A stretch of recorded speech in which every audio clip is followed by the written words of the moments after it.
Muitas pessoas me mandam dúvidas todo dia a respeito de dízimos e ofertas. Léo, o dízimo é obrigatório para o cristão no Novo Testamento? Léo, para que deve ser destinado o dízimo e oferta? Como que eles devem ser usados? Então são várias dúvidas, por isso eu decidi fazer esse vídeo um pouco mais completo, porém eu pretendo ser bem objetivo, claro e didático naquilo que eu vou ensinar.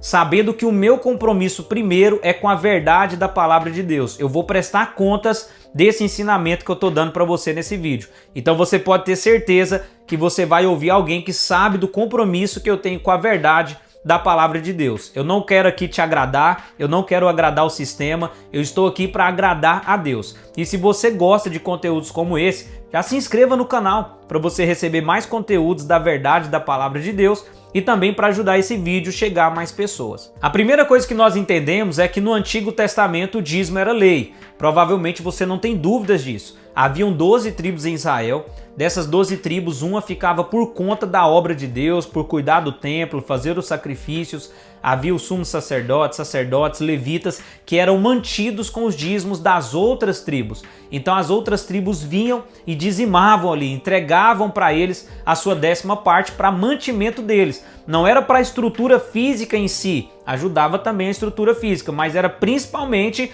para ajudar pessoas, para manter pessoas, para alimentar pessoas. E os dízimos dos israelitas não ficavam somente nos 10%. Eles tinham os dízimos para os levitas, os dízimos para os pobres e outras ofertas que chegavam a totalizar quase 25% do seu salário. E mais do que algo religioso, era praticamente um imposto que era colocado sobre eles. Então era uma obrigação deles contribuírem com quase 25% do que eles ganhavam todo mês. E isso passou a ser uma lei normativa através de Moisés em Números capítulo 18 e Levítico 27. E em relação aos dízimos no Antigo Testamento, eu vou deixar o texto na descrição explicando melhor como funcionava, porque não é o tema desse vídeo, não é o foco, é só pra gente saber como que funcionava no Antigo Testamento. Inclusive, ele era uma prática de antes da lei. Em Gênesis 14:20, Abraão havia vencido a batalha, então ele pega ali os despojos e entrega 10% a Melquisedeque. E a gente vai ver falando sobre isso em Hebreus capítulo 7. Daqui a pouco a gente entra nesse detalhe. Mas vamos lá. Quando Jesus vem, estabelece a nova aliança, estabelece um novo tempo, ou seja, agora não é mais a antiga aliança, não é mais a lei de Moisés, agora é a lei da graça e da vida pelo Espírito, as coisas mudam. Muita coisa muda no Novo Testamento. Não é que o Antigo Testamento não serve para mais nada, ele agora serve como uma sombra, ele serve como uma base para aquilo que seria a realidade, que é Cristo. E a partir de Cristo nós estamos agora debaixo da graça, debaixo da lei da vida e não mais debaixo da lei de Moisés e da lei escrita. Então no Novo Testamento a gente vai ver apenas duas menções do dízimo. Uma é em Mateus 23:23, quando Jesus está confrontando os religiosos, confrontando os fariseus, e ali ele diz que os fariseus devem cumprir o dízimo. Só que isso ele estava falando na época da lei ainda, porque ele não havia ressuscitado e o véu não havia sido rasgado. E também ele estava falando com um judeu, com alguém que praticava a lei. E a gente vai ver também em Hebreus 7, falando que Abraão devolveu o dízimo daquilo que ele havia ganhado naquela batalha para Melquisedeque. Inclusive, nesse texto vai dizer que a tribo de Levi, que era uma tribo que não devolvia o dízimo, em Abraão devolveu o dízimo. Agora entenda uma coisa, se em Abraão a tribo de Levi devolveu o dízimo por ser descendente de Abraão, a gente vai ver também em Gálatas 2:3 que Jesus é o descendente de Abraão. Então aqueles que estão em Jesus são descendentes de Abraão. Então em Abraão todos nós cumprimos o dízimo.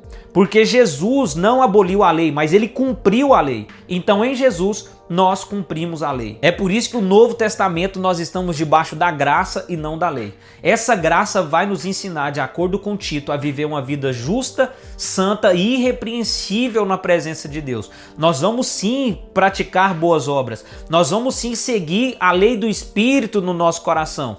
Inclusive nas cartas, nos evangelhos existem várias instruções que nós devemos seguir, mas não mais normativas como era a lei no Antigo Testamento. Inclusive animais impuros, a guarda do sábado, dentre outras coisas, inclusive o dízimo. Em nenhum momento no Novo Testamento a gente vai ver uma ordenança da prática do dízimo. Nem mesmo nas cartas que eram destinadas às igrejas, às reuniões das igrejas. As cartas destinadas aos apóstolos, aos discípulos, a gente não vê em nenhum momento o dízimo como algo obrigatório ou normativo. O que a gente vê no Novo Testamento são ofertas voluntárias, são ofertas de acordo com o coração, e segundo aos Coríntios 9:7 vai deixar isso muito claro. Cada um contribua segundo propôs no seu coração, não com tristeza e nem por obrigação, porque Deus ama quem dá com alegria. Então isso é muito explícito, isso é muito claro.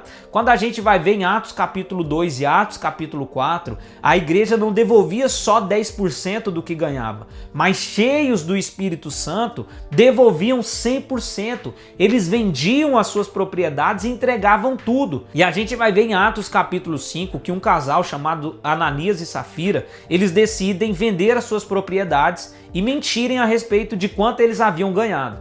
E no versículo 4, a palavra vai dizer assim: a propriedade não era sua? E quando você vendeu a propriedade, o dinheiro não era seu? Ou seja, se fosse uma obrigação, se uma parte fosse de Deus, os apóstolos cheios do Espírito Santo teriam dito: a propriedade, uma parte não era de Deus? Quando você vendeu a propriedade, você não sabia que tinha que tirar uma parte para Deus? Mas não. Então a gente entende ali que não havia uma obrigação, que não havia algo normativo, as pessoas entregavam de coração. Mas Ananias e Safira entendeu que aquilo era uma obrigação. E mesmo não fazendo de coração, eles queriam cumprir a obrigação. E aí fez algo que desagradava a Deus, que foi mentir. Embora muitas pessoas possam fazer todo o embaraço, todo um contexto para tentar chegar no cumprimento do dízimo como lei e como obrigação, no Novo Testamento não é. Entenda uma coisa, o Novo Testamento, Deus quer revelar o nosso coração. Deus quer trazer à tona o nosso coração. E para que Ele faça isso, a gente tem que ser livre. A gente tem que ser livre para fazer ou não. Porque se eu faço por obrigação, meu coração já não está em Deus. Então por isso que Deus não ama quem dá por obrigação. Deus ama quem dá com alegria. Então se você me perguntar, Léo, então não precisa entregar dízimo todo mês? Aí entra algo totalmente diferente. Porque lá em 1 Coríntios 16:2, o apóstolo Paulo vai dizer que todo domingo eles deveriam levar as ofertas à igreja. Então você entende que existem sim algumas instruções de como a gente deve servir a Deus. Então em Atos 16:2 a gente aprende isso, que a gente deveria entregar toda semana e proporcional ao que a gente ganha. Não há obrigação. Há no Novo Testamento um convite do Espírito Santo para que a gente faça com alegria, com generosidade, livres de toda avareza e livres de todo amor ao dinheiro. Isso é possível pelo Espírito Santo, por isso que os discípulos faziam e entregavam até mesmo 100% de tudo que tinham, porque a lei do Espírito é superior à lei escrita. Então a lei vivifica, a lei do Espírito vivifica, mas a letra mata. Então o Espírito traz uma graça superabundante sobre a nossa vida, até mesmo na generosidade. Então o dízimo no Antigo Testamento, ele representava um princípio, o princípio de generosidade. Então quando eu oferto, quando eu entrego ao Senhor, eu estou praticando o mesmo princípio, mas agora com alegria no coração, voluntariamente e não por obrigação. Mas há uma instrução clara de que deve ser proporcionalmente e que deve ser com frequência, de forma generosa também. Segundo aos Coríntios 9:6, diz que quem semeia pouco, colherá pouco. Quem semeia muito, colherá com fartura. Então há sempre um convite de Deus. Então o que seria dízimos e ofertas no Novo Testamento?